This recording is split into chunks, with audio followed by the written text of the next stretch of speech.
Globally political front में बहुत कुछ हो रहा है। खैर, हमारे रडार पे आज का क्या होना है?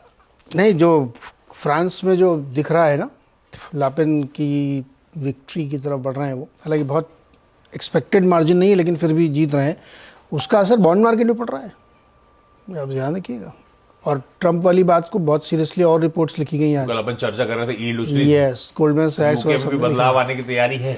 तो इसीलिए मैं कहता हूँ कि कभी पॉलिटिक्स को इग्नोर नहीं करना चाहिए। अब पूरा दुनिया का बॉन्ड मार्केट अगर इन सब चीज़ों को देख रहा है तो बड़ी बात है।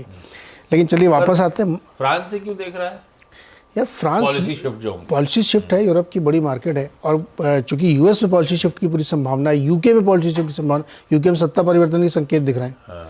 2 अखबारों ने खुलेआम समर्थन कर दिया है लेबर पार्टी को। ऐसा लग रहा है डिफीट तो कंसीड ही कर ली है उन्होंने यूके वाले ने, जी, अपने सुनाक साहब ने। वो ओपिनियन पोल में तो हार रहे हैं बुरी तरीके से। खैर, यूएस मार्केट में कल क्या हुआ? कल मार्केट ठीक ठाक तेजी के साथ बंद हुआ, खासतौर पर नैस्डैक में एक नया रिकॉर्ड हाई लगा और तेजी के साथ वहाँ बंद हुआ। कच्चा तेल भी कल ऊपर आया। अब इसमें 2 चीज़ें बड़ी इंटरेस्टिंग हुई कल, अब इसको अपने अपने हिसाब से लोगों ने इंटरप्रेट किया।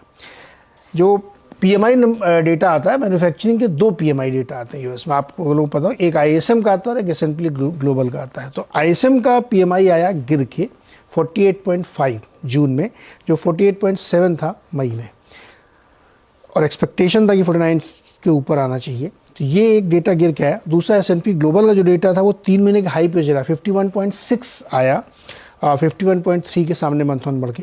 तो ये जो 2 डेटा आए, इसमें मार्केट ने रिजॉइस किया आईएसएम वाले डेटा को, क्योंकि स्लो डाउन थोड़ा सा दिख रहा है, तो इकोनॉमी में नरमी रहेगी तो इन्फ्लेशन कंटेन होगा और फेड के फेवर में जाएगा। तो ये 2 डेटा कल बहुत चर्चा में थे, इसमें से मार्केट ने इसको रीड किया, अपने अपने हिसाब से लोग इंटरप्रिटेशन इसमें कर रहे हैं। लेकिन इन्वेस्टर्स को लग रहा है कि अब आज जेरोम पावल साहब का एक स्पीच है, उसको सुनेंगे और फिर कल परसों में फेड मिनट्स और ये जोल्ट डेटा ये सब आते रहेंगे, तो इस पे कैसे मार्केट ट्रेड करता है आज हमें देखना है। लेकिन मैं इससे इतर ये कह रहा हूँ, जो लगातार कह रहा हूँ, बिग पिक्चर अगर आप देखेंगे ना, तो मार्केट में बहुत बड़ी तेज़ी है यूएस में, कोई दिक्कत नाम की चीज़ है ही नहीं वहाँ पे। इसका एक एग्जांपल मैं आपको बताता हूँ। अगर आप एस&पी की अर्निंग्स देखें, जो हमने लगातार आपसे कहा था, तो वो अर्निंग काफ़ी तेज़ी से बढ़ रही है और तमाम ब्रोकरेज हाउसेस का ये मानना है कि ये अर्निंग और तेज़ बढ़ेगी। ख़ास तौर पर वो जो 6 कंपनियां हैं जिनको ये एप्पल, अमेजन वगैरह, इनकी 30% तक अर्निंग बढ़ने की संभावना है और बाकी सबकी 5 से 7% बढ़ेगी। लेकिन यही 6-7-8 कंपनियां दुनिया के किसी बाजार में, 6-7-8 मिलकर इंडेक्स को खींचती हैं। अपने आप 2 ही लोग बना रहे हैं इंडेक्स, बाकी सब कहाँ चल रहे हैं। तो वहाँ के लोगों का ये कहना है कि ओवरऑल मार्केट में बहुत बड़ी इंडेक्स लेवल पर तेज़ी रहेगी और पूरे साल ये आपको सिलसिला चलेगा।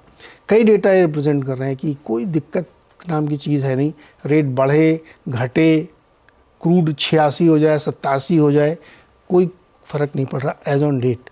अब क्या इसको बहुत पॉजिटिव लेके चले या ये देखें कि अचानक से कोई बम फूट सकता है फेड की तरफ से, ये क्वेश्चन है। लेकिन अभी के हिसाब से ऐसा बिल्कुल नहीं लग रहा है कि मार्केट में कहीं किसी प्रकार की कोई चिंता की बात है। तो बड़ी तेज़ी के संकेत वहाँ पे देखने को मिला है। एक खाली मुश्किल हो सकती है यार, येन और वीक हो गया है। अभी कितना 160 तो अपने लास्ट टाइम 161-72 रुक नहीं रहा है, रोज कमजोर हो रहा है। 38 साल के लोस पे चला गया। लोग 165 की तैयारी करा रहे हैं और बिना इंटरवेंशन के। अब वो पता नहीं क्या कर रहे हैं, करने क्यों नहीं रहे इंटरवेंशन, पता नहीं क्या कर रहे हैं कर नहीं पा रहे। एक दिन कमोडिटी का शो कर लो, सारे चाक्षु खुल जाते हैं। मैंने जो करा था उसमें ये चर्चा में आया था, तो 164-165 की बात हो रही थी और बाजार फैक्टर नहीं कर रहा है कोई भी इंटरवेंशन इस बीच में, इसीलिए धड़ल्ले से गिरे चले जा रहा है। अगर बाजार मान के चल रहा था कोई इंटरवेंशन हो रहा है तो ये थमता कहीं, नर्वसनेस आती है, ऐसा कुछ हो नहीं रहा है। देखो कितना तेज बढ़ रहा है। एक और मजेदार बात थी, डेटा है खाली, पता नहीं कैसे उसको लेना चाहिए। फर्स्ट हाफ में इस बार कितना मार्केट रैली किया है, तो ऐसा एस&पी की हिस्ट्री में 28 बार हुआ है कि फर्स्ट हाफ में जब बहुत बड़ी रैली हो जाती है एस&पी में, तो सेकंड हाफ में करीब 8-9% की रैली और होती है। मतलब फिर रुकता नहीं, एक बार चल पड़ा तो चल पड़ा। अभी ये 2024 में रुकेगा नहीं यूएस मार्केट। बहुत पॉजिटिव कमेंट्री है। और ट्रम्प साहब आएंगे, अगर ट्रम्प साहब आ रहे हैं तो वैसे भी एक्साइटमेंट बढ़ जाता है, एक्साइटमेंट बढ़ जाएगा। आ ही रहे हैं वो तो, अभी तक तो ऐसा लग रहा है। हाँ, until unless रिप्लेस हो रहे, अब रिप्लेस करके कोई नहीं, फायदा होगा नहीं। 21 जुलाई को उनका ऑफिशियल हो जाएगा। मतलब मिस्टर आप बाइडेन करो ना, रिप्लेसमेंट नहीं हो रहा, बाइडेन कंफर्म है, 21 तारीख को ऑफिशियल अनाउंसमेंट डन है, कुछ कोई दिक्कत नहीं है। ठीक है भैया, ये कहानी है।